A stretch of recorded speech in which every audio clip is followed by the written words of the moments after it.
Hai semua, selamat pagi. So, sekarang dekat depan saya kita ada Canvas Aircon. So, Canvas Aircon ni fungsi dia untuk siapa-siapa yang nak buat cleaning servis aircon, nak basuh, cuci-cuci dalaman aircon tu. Okay, dah tak perlu dah nak kena buka satu-satu. Just buka yang penting saja dan boleh buat pembersihan dah tanpa leakingkan bahagian lantai dan juga terpercik dekat dinding. Korang boleh pakai Canvas Aircon ni. So, kita ada 2 jenis dekat sini. Kita ada 3 jenis. Okay, kita ada yang mini Canvas, ekonomi punya. Kita ada medium punya size dan juga kita ada yang large, besar punya size. Okey, pilihan warna kita ada 2. Untuk yang medium dan juga large, boleh pilih ada warna biru dan juga warna hitam. So boleh pilih antara 2 warna tu.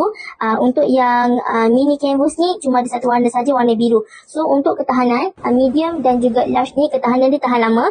Okey, boleh pakai dalam jangka masa yang agak lama jugalah untuk canvas aircon ni. So cara pakai dia, just selubung saja dekat aircon tu dan ketatkan dan terus boleh buat pembersihan. Okey, kita ada 3 jenis ini. So siapa-siapa yang berminat boleh tekan dekat beg kat bawah. Terima kasih.